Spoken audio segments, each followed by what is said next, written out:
बिस्मिल्लाहिर्रहमानिर्रहीम। अस्सलाम वालेकुम। आज का नावल है एक तू और एक मैं। अनाइस, अगर तुम 5 मिनट में नीचे ना आई तो मैं सच में आज तुम्हें यही छोड़कर चला जाऊंगा। अदन ने सीढ़ियों पर खड़े होकर जोर से अनाइस को आवाज दी। अनाइस आज हस्बे मामूल फिर लेट हो गई थी। अदन की आवाज पर अनाइस ने जल्दी से अपने बालों का जूड़ा बनाया और पाँव में जूते पहने। एक हाथ में कॉलेज का बैग और दूसरे हाथ में अपना दुपट्टा लिए वो सीढ़ियों से तेज तेज उतरने लगी। 2 बार तो गिरते गिरते बची। दादी, मैं बता रहा हूँ, आज के बाद मैं इस लड़की को अपने साथ कॉलेज नहीं ले जाऊंगा। हमेशा की तरह आज भी अदन ने बेजारी से कहा।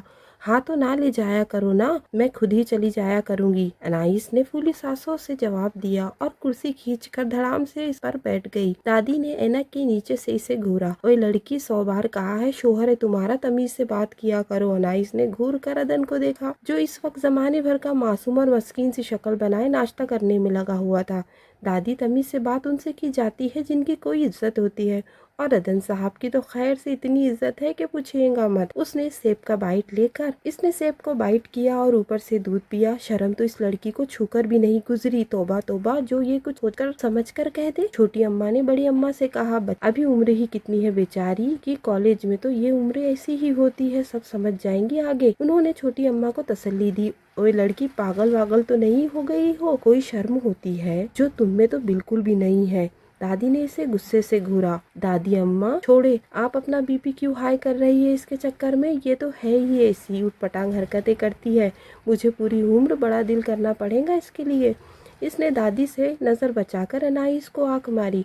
वो गुस्से से लाल पीली हो गई। अदन को वो इस रूप में बहुत अच्छी लग रही थी, मगर वो कहाँ इजहार करने वाला था। अभी तुम्हें देर नहीं हो रही, इसने चबा चबा कर अदन से कहा। अरे तुम ही नाश्ता करने बैठ गई थी, उठो मैं गाड़ी निकाल रहा हूँ। वो इसके पीछे पीछे भागी और चलने लगी। हाँ हाँ, मुझे जैसे पता ही ना हो। क्या करने जाते हो इतने सुबह सुबह यूनिवर्सिटी, वहाँ तुम्हारी बहनें तुम्हारा बेसब्री से इंतजार कर रही होती है क्या। इसने खा जाने वाली नजरों से अदन को देखा। ओए खबरदार, उन परियों को मेरी बहनें कहा तो वो अपने भाइयों की बहनें हैं, मेरी नहीं, समझी। उसने उंगली उठाकर अनाइस को वार्न किया। ये उंगली किसी और को दिखाना अदन, मुझे आइंदा ये उंगली दिखाई ना तो तोड़ कर रख दूंगी। इसने अपने हाथ से इसकी उंगली नीचे की और जल्दी से गाड़ी का फ्रंट डोर खोलकर मजे से उसमें बैठ गई। बदतमीज लड़की, देख लूंगा तुम्हें भी, वो बड़बड़ाता हुआ गाड़ी में आकर बैठ गया। अनाइस और अदन घर की जान थे, घर भर के लाडले थे, एक दूसरे के दुश्मन भी और एक दूसरे की जान भी थे। बचपन से लड़ते झगड़ते हुए बड़े हुए थे। अदन अनाइस से 3 साल बड़ा था। दादी के इसरार पर पिछले साल ही दोनों का निकाह बड़े धूमधाम से हुआ था। दोनों ही निकाह को कोई अहमियत नहीं देते थे। जब जब दोनों को मौका मिला एक दूसरे की टांग खींचने में जरा भी वक्त नहीं लगाते थे। ऐसे ही गुट की इनकी जिंदगी थी। अनाइस, कहाँ हो आज तुम, मेरे हाथों से जिंदा नहीं बचोगी। वो गुस्से से अपने कमरे से निकलकर अनाइस को तलाश कर रहा था। क्या हुआ बेटा, ऐसे क्यों चिल्ला रहे हो। बड़ी अम्मा ने अपने लगते जिगर को चिल्लाते हुए देखा तो पूछ बैठी, जानती थी अनाइस आज फिर कुछ की है। माँ, ये देख रही है आप, इसने मोबाइल फोन को, मैं सो रहा था, इसने मेरी तस्वीर बनाकर मुझे फेसबुक पर टैग किया है। बड़ी अम्मा की भी हंसी निकल गई। कर देखा देखा, आपने भी हंस रही है ना, इसने ये तस्वीर मुझे फेसबुक पर टैग की है। मैं यूनी से आकर सो गया था, जब उठकर मोबाइल देख मेरे दोस्तों ने ऐसे कमेंट किए थे कि मैं बता नहीं सकता आपको, कितना मजाक उड़ाया लोगों ने मेरा। इसने मेरा सारा इमेज खराब करके रख दिया है। अनाइस की बच्ची ने, मैं इसे छोड़ूंगा नहीं। वो रूहान सा होकर बोला। छोटी माँ को सुनकर ही अपनी लाडली बेटी पर बेहद गुस्सा आया। अदन वहाँ से उठकर सीधा ऊपर अनाइस के कमरे में पहुंचा, जहाँ वो बेड पर पुरसुकून सी लेटकर अपना एक पाँव हिला रही थी। कानों में हेडफोन लगे हुए थे, गाना सुनने में मगन थी। अदन को इसे ऐसा देखकर आग लग गई। जाकर सबसे पहले उसने उसके कानों से हेडफोन खींचे। अनाइस फुटफट से आँख खोले, अपने सामने अदन को देखे तो एक लम्हे के लिए डर कर पीछे हो गई। तुम्हें शर्म नहीं आती किसी लड़की के कमरे में आने का, ये कौन सा तरीका है। इसने हेडफोन इसके हाथों से खींचकर वापस लिया। अदन ने खा जाने वाली नजरों से इसे देखा। तुमने जो किया है ना, इसका बदला तो आज तुम्हारी जान लेकर ही पूरा करूंगा, वो कहकर आगे बढ़ा। अपने दोनों हाथ उसके गले की तरफ लेकर गया, इससे पहले कि वो आज सच में ही इसका गला दबा देता और इसका काम तमाम कर देता। इसने उठकर अदन को धक्का दिया और दूर दौड़कर कमरे से भाग निकली। अदन इसके पीछे पीछे भागा। अनाइस भागकर दादी के कमरे में बंद हो गई। क्या हो गया लड़की, ऐसे क्यों भाग रही हो और दरवाजा क्यों बंद कर रही हो? दादी दादी मुझे बचा ले, वो मेरा कत्ल कर देगा, इसने खौफजदा होकर कहा। इसकी सांसें अभी भी फूली हुई थी, इसकी धड़कनें तेज से तेज हो रही थी। अब क्या करके आई हो तुम? इन्होंने मशूक नजरों से अपनी पोती को देखा। अनाइस दरवाजा खोल दो, आज तुम्हें मेरे हाथों से कोई नहीं बचा सकता। अदन जोर जोर से दरवाजे को पीट रहा था। कसम ले लो अदन, आइंदा ऐसा नहीं करूंगी, आज माफ कर दो, वो अंदर से बोली। दरवाजे का हैंडल को जोर से पकड़ा हुआ था। तुम आज जिंदा बचोगी तो ही अगली बार कुछ कर सकूंगी, इसने दांत पीसकर जवाब दिया। अनाइस क्या कर दिया तूने फिर से आज? दादी ने घूर कर इसे देखा। दादी पहले आप मुझे इस आफत से बचा ले, फिर मैं आपको सब बताऊंगी। अनाइस रो देने को थी। दादी को इस पर तरस आ गया। अच्छा तू जा वॉशरूम में, मैं इसे संभालती हूँ। अनाइस ने आगे बढ़कर दादी को प्यार से गले लगाया, उनके गाल पर किस की और वॉशरूम में जाकर बंद हो गई। दादी ने दरवाजा खोला। सामने अदन गुस्से से पागल हो रहा था। कहाँ छुपाया है आपने इस शैतान की खाला को? उसने पूरे कमरे में नजर घुमाई। इधर बैठो पहले, तुम ये क्या तमाशा बना रखा है तुम दोनों ने? आखिर कब तक बड़े होंगे तुम? इन्होंने संजीदगी से इससे पूछा। दादी ये देख रही है आप, इसने ये क्या कारनामा सर अंजाम दिया है और आप कह रही है मैं तमाशा कर रहा हूँ। आप इसे क्यों नहीं समझाती? वो ये सब आखिर कब तक करेंगी? दादी के गोद में सर रखे वो नाराजगी से कह रहा था। वो अभी बच्ची है मेरे चंदा, समझ जाएंगी वक्त के साथ साथ। दादी ने इसके बालों में हाथ मार कर कहा। अभी इससे बोली हूँ मैं, वो तुमसे माफी मांगेंगी, आइंदा ऐसा मजाक नहीं करेंगी। दादी ने कहकर इसको वॉशरूम से निकलने का कहा। अदन अभी भी दादी के गोद में सर रखे पड़ा। अनाइस वॉशरूम से निकली और भाग कर दादी के पीछे छुप कर बैठ गई। अनाइस माफी मांगो अदन से, और आइंदा ऐसा कुछ किया ना तो अदन से पहले मैं तुम्हारा गला दबा दूंगी, समझी तुम? दादी ने इसे डांटा। सॉरी क्या कह रही हूँ, मुझे आवाज नहीं आई। दादी को आवाज आई क्या? अदन उठ कर बैठ गया। अनाइस उसे साफ नजर आ रही थी। दादी ने भी नफी में सिर हिलाया। अब वो इतना साथ तो अदन का भी दे सकती थी। मैंने कहा सॉरी, आइंदा ऐसा मजाक नहीं करूंगी। इसने नजरें झुकाई, शर्मिंदगी से कहा चलो ठीक है उठो, ऐसी खुशी में आइसक्रीम खिलाने लेकर जाता हूँ तुम्हें। आइसक्रीम का सुनकर सारी शर्मिंदगी भुला कर वो भी अदन के साथ उठकर जाने लगी। दादी ने दोनों पागलों को देखा और धीरे से मुस्कुराई। अब वो दोनों आइसक्रीम के फ्लेवर पर लड़ रहे थे। बड़ी माँ और छोटी माँ ने दोनों को साथ देखा तो सर पकड़ कर रह गई। मैं कहती हूँ ना सदफ, तुम परेशान मत हुआ करो, दोनों कभी नाराज नहीं हो सकते, बस इनके मामले में बोलकर बंदा पछताता है बाद में। बड़ी माँ ने कहा तो छोटी माँ इनकी बात सुनकर मुस्कुराई। ये इनके घर का रोज का मामूल था। अदन की कोई क्लास नहीं थी। आज अदन की क्लास नहीं थी और इसके सर में भी दर्द हो रहा था, इसलिए वो सो रहा था। अनाइस को खान बाबा कॉलेज छोड़ आए थे। अदन लेट उठा। दादी ने जबरदस्ती से नाश्ता करवाया और वही दादी के पास इनके तख्त पर लेट गया कि माँ और चाची भी पास बैठे सब्जी काट रही थी और साथ साथ अपनी एकलौती नंद की बेटी की शादी की बातें भी कर रही थी, जो इसी शहर लाहौर में ही रहती थी। शादी इस माह की 2 तारीख को तय पाई थी। दादी भी इनकी बातों में इनका साथ दे रही थी। अदन लेटा लेटा बोर हुआ तो अनाइस की याद सताने लगी। घर इसके बिना वीरान सा लग रहा था। वो वहाँ से उठकर अपने कमरे में आया, कुछ टाइम टीवी देखी और फिर सो गया। इसकी आंख बाहर से आने वाले शोर से खुली। टाइम देख दिन के 3 हो रहे हैं। इसने जल्दी से उठकर चप्पल पहनने और बाहर निकला, जहाँ अनाइस बीबी जोर वो शोर से रोने का मशगुला फरमा रही। वो एकदम परेशान होकर इसके पास गया। दादी बड़ी और छोटी अम्मा और छोटी अम्मा भी इसके इर्द गिर्द जमा थे। क्या हुआ अनाइस, क्यों रो रही हो? क्या हुआ मुझे बताओ, इसने परेशान होकर पूछा। अनाइस ने इसे देखा जैसे इसे कच्चा खा जाएंगी। दादी इसे कह दे मेरे सामने से हट जाए, नहीं तो मैं इसका खून पी जाऊंगी, इसने रोते हुए कहा। मगर बेटा हुआ क्या है? देखो वो बीमार है, फिर भी तुम्हारे लिए बाहर आया है। दादी ने इसे खुद से करीब करके इसके आंसू साफ किए। दादी आपको पता है, मैं जब कॉलेज गई मैंने बैग खोला, इसमें छिपकली निकली, मैं डर कर चिल्लाने लगी, सबने मेरा इतना मजाक उड़ाया, ये सब इस अदन के बच्चे की वजह से हुआ। इसने दादी के गले लगकर सारी बात बात बताई। अब वो हिकिया ले लेकर रो रही। अदन ने सर पर हाथ मारा। वो आज की बीमारी में अपना रात का किया कारनामा भूल गया था। दादी और बड़ी अम्मा ने अदन को घूर कर देखा। अदन गड़बड़ा कर इधर उधर देखने लगा। अदन, ये मैं क्या सुन रही हूँ? बड़ी अम्मा ने गुस्से से पूछा। माँ, मैंने कुछ नहीं किया है, बस इस दिन का छोटा सा बदला लिया है। वो कौन सी सचमूल की चिपकली थी? प्लास्टिक की ही थी। इसने मजे से अपना कारनामा बयान किया। अनाइस ने सर उठाकर अदन को देखा। देखा दादी, आपने कितनी आसानी से वो एतराफ कर रहा है। मेरा कितना मजाक उड़ाया सबने। वो फिर से रोने लगी। बस बस, ये मगरमच्छ के आंसू ज्यादा ना बहाओ। इस दिन मेरा कितना मजाक उड़ाया था मेरे दोस्तों ने। वो तस्वीर पूरे डिपार्टमेंट में दिखाई थी सबने खूब रिकॉर्ड बनाया था मेरा। वो सब तुम भूल गई? वो कहकर अपने कमरे में चला गया। अनाइस को दादी ने समझा कर चुप करवाया, मगर जब तक वो बदला ना ले आराम से बैठने वाली भी नहीं थी। दोपहर का वक्त, सभी अपने कमरों में आराम कर रहे थे। बड़े पापा और छोटे पापा तो इस वक्त अपने ऑफिस में ही होते थे। इनका इम्पोर्ट एक्सपोर्ट का बिजनेस था। अच्छा खासा काम चल रहा था। अदन के कुछ दोस्त आए हुए थे। अदन किचन में आया जहाँ अनाइस अपने लिए चाय बना रही थी। कल से दोनों की बातचीत बिल्कुल भी बंद थी।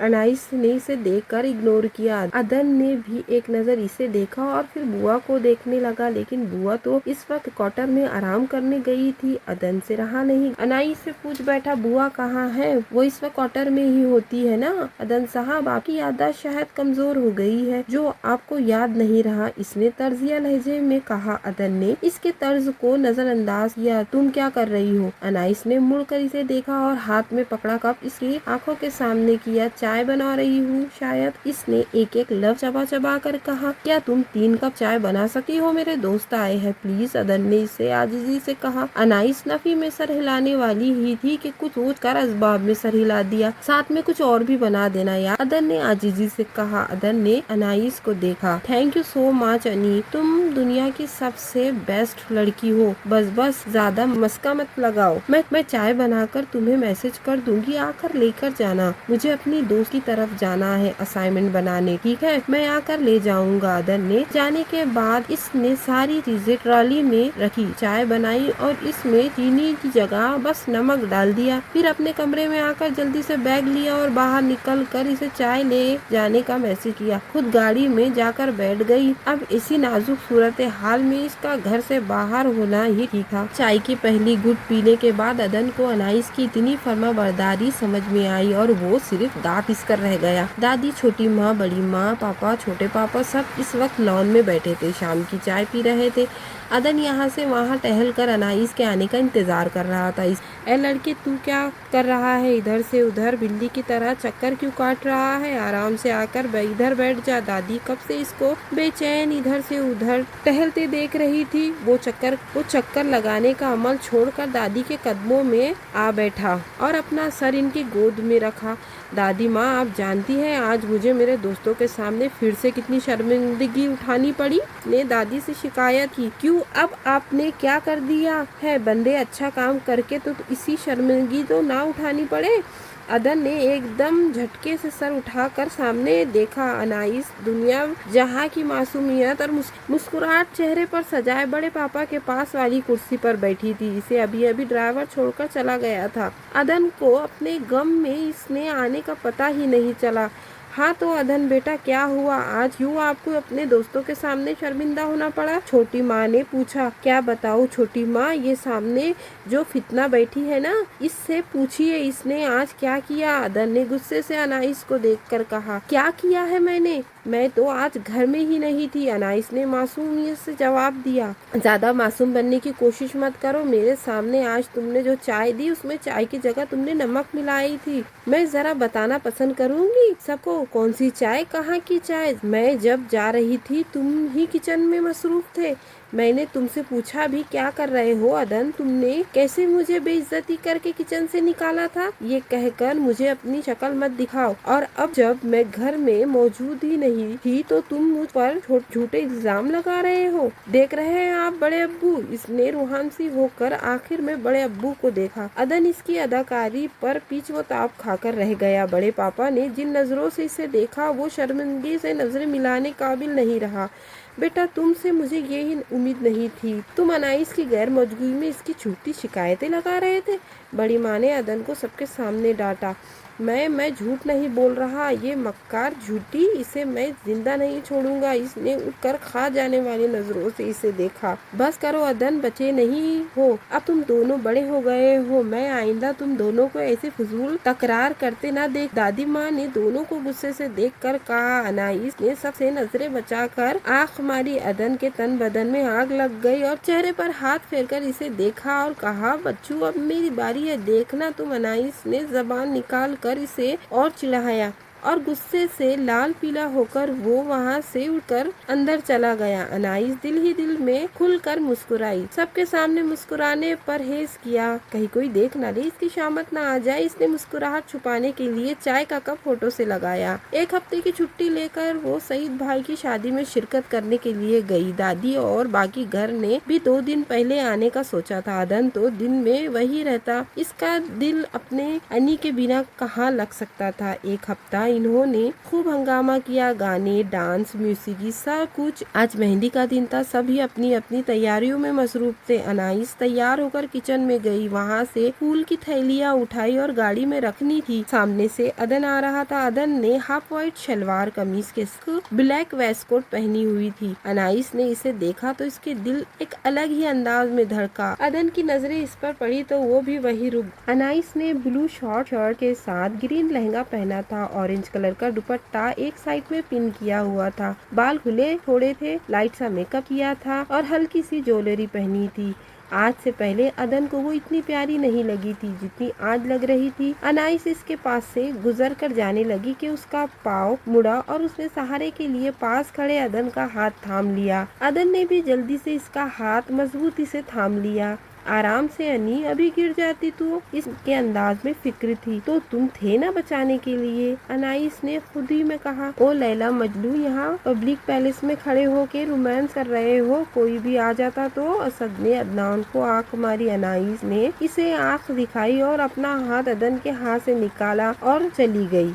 अदन को लगा जैसे इसकी दुनिया ही वीरान हो गई। वो फिर से सर झटक कर मुस्कुराया और असद के साथ कामों में लग गया। पूरी मेहंदी में एक मॉडर्न सी लड़की के साथ रहा जो लड़की वालों के तरफ से आई हुई थी। अनाइस देखकर दिल ही दिल में जलती रही। वो अपने ही गम में एक टेबल के साइड पर कुर्सी पर बैठी अदन को गुस्से में घूरने में मसरूफ थी। एक्सक्यूज मी मैम, क्या मैं यहाँ बैठ जाऊँ? अनाइस ने सामने देखा। एक खुश शक्ल सा बंदा खड़ा था जो अनाइस को देखकर मुस्कुरा रहा था। जी जरूर, मैंने कौन सा ये टेबल बुक करवाया है, इसने जबरदस्ती की मुस्कुराहट चेहरे पर सजाकर जवाब दिया और यही मुस्कुराहट दूर खड़े अदन के दिल को जला गई। वो सब कुछ छोड़ छाड़ के अनाइस के पास पहुँचा। तुम यहाँ क्या कर रही हो? अनी, दादी जान कब से तुम्हें ढूंढ रही है। दादी कह रही थी तुम दोनों मियाँ बीवी एक साथ में पिक्चरें ले लो, यादें अच्छी होती है। उसने एक नजर इसके पास बैठे शख्स। अनाइस ने कहा, तुम्हें किस वक्त कहा दादी ने? मैं तो सुबह से देख रही हूँ तुम अपनी ही इस बहन के साथ मसरूफ हो।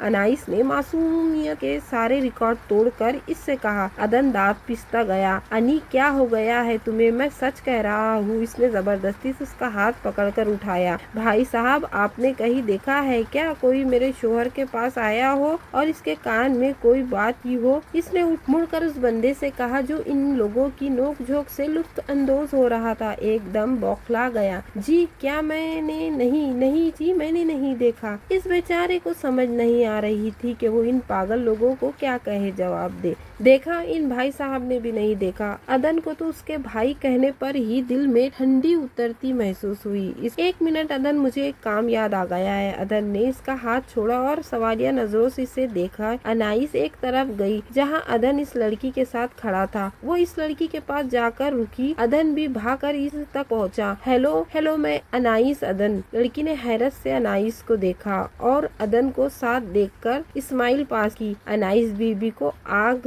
ही लग गई। अदन और मेरा पिछले साल ही निकाह हुआ है। क्या है ये? अदन की कोई बहन नहीं है। बचपन से इसे बहन का बहुत अरमान था। बस जहाँ प्यारी लड़की देखी बस भागा चला जाता है इसे बहन बनाने के लिए। लड़की ने मुंह खोले इस पागल लड़की को देखा। अदन पहलू पर पहलू बदलता गया। अनाइस को इस बात से बिल्कुल फर्क नहीं पड़ रहा था। इस हिसाब से आप मेरी ननद हुई, आपसे मिलकर बहुत खुशी हुई। आगे बढ़कर इसे गले लगाया, दोनों गालों पर किसी और अदन का हाथ थाम होकर दादी की तरफ जाने लगी। पागल लड़की इतने हैंडसम बंदे की बीवी कैसे बन गई? वो लड़की बड़बड़ाई। मेहंदी खैर से कल हो गई थी। आज बारात का दिन था। सबको जल्दी थी तैयार होने की। इसके बाद मैरिज हॉल पहुंचा था। अनाइस ने आज व्हाइट सलवार कमीज जिस पर हाफ व्हाइट बारीक काम किया हुआ था पहना था, साथ नाजुक सी हील वाली सैंडल पहनी थी। बाल आज जूड़े की शक्ल में साइड पर बांधे हुए थे। कानों में झुमके पहने हुए थे। आसमान से उतरी शहजादी लग रही थी। अदन तो देखकर बस देखता ही रह गया। ये मुझे क्या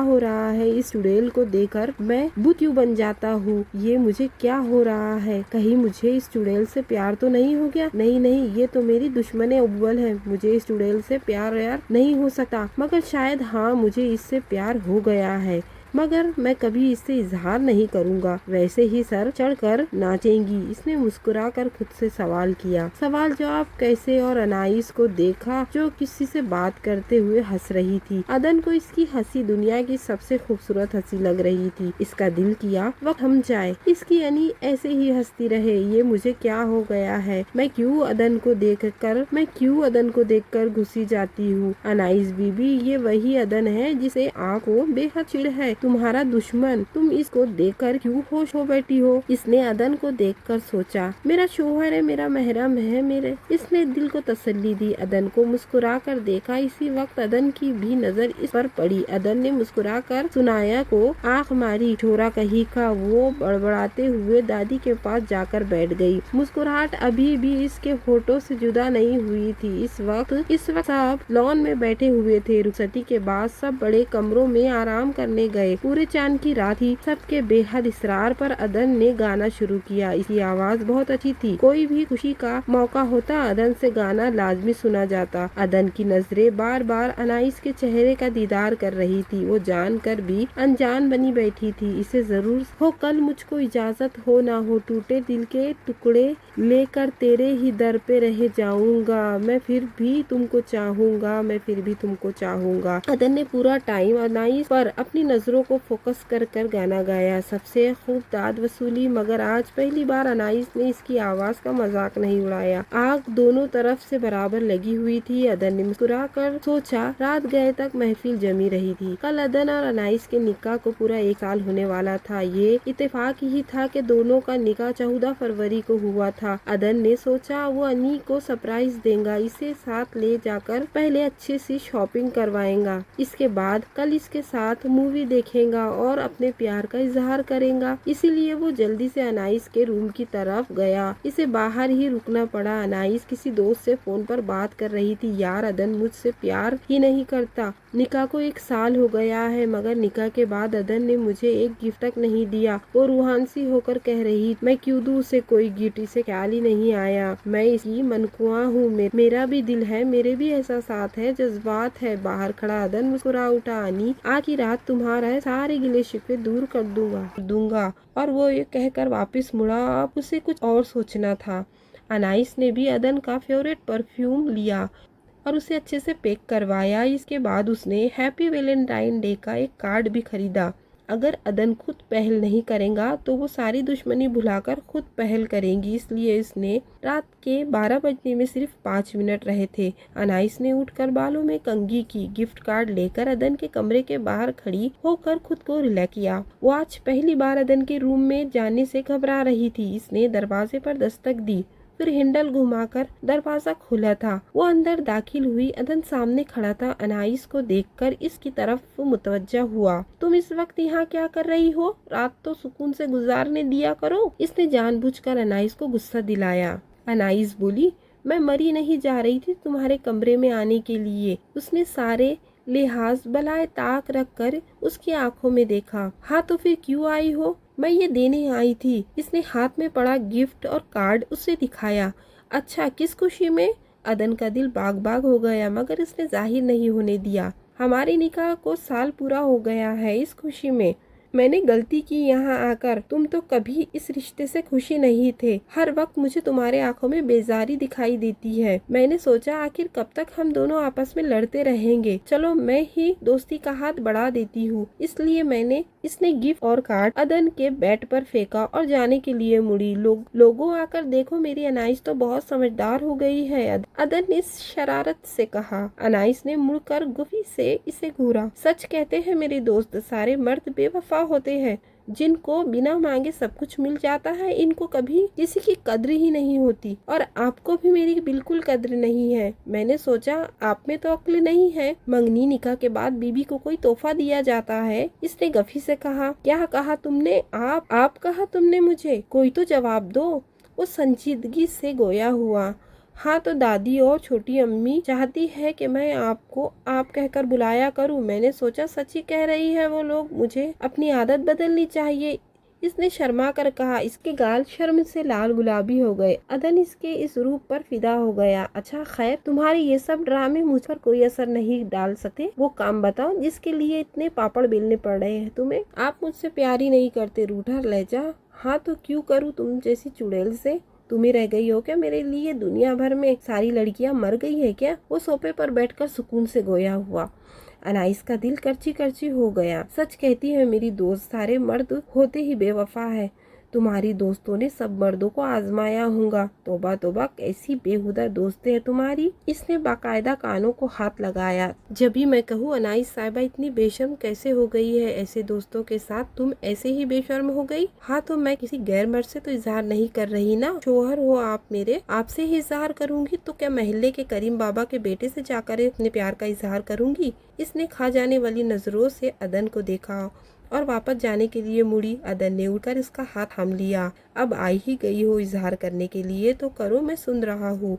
वो 2 कदम आगे हुआ। अनाइस की सांसें रुक गई। छोड़ो मेरा हाथ, ये क्या कर रहे हो? इसका हाथ उसने खींचना चाहा था। ना छोड़ू तो? आंखों में शरारत थी। तो मैं शोर मचाऊंगी, इसने धमकी दी। शौक से चिल्लाओ ना, अच्छा है, सब आकर देख लेंगे कि इस घर की लड़की रात गए लड़के के कमरे में पाई जा रही है। इसने संजीदगी से कहा। हाँ तो मैं यहाँ आपके साथ कोई रोमांस करने तो नहीं आई थी ना, बस ये गिफ्ट देने आई थी। हाँ तो सुबह भी तो दिया जा सकता। इसकी आंखों में फिर से शरारत साफ दिखाई दे रही थी। अनाइस की आंखों में आंसू आ गए। अदन को मजाक बहुत महंगा पड़ गया था। खबरदार अनी, रोना बिल्कुल भी नहीं। देखो इधर आओ मेरे साथ। वो इसका हाथ थाम कर टेरिस पर ले गया। अनाइस की आंखें हैरत से फैल गई। सामने टेबल पर एक केक पड़ा हुआ था, पर सुर्ख गुलाब पूरे टेबल पर सजाए गए थे। पूरे टेरिस पर दिए जलाए गए थे। इसने अनाइस का हाथ छोड़ा और इसे कंधों से थामकर उसका रुख अपनी तरफ मोड़ा। अनाइस की तो जबान गुंग हो गई। उसके पास अल्फाज ही जैसे खत्म हो गए थे। Happy Valentine day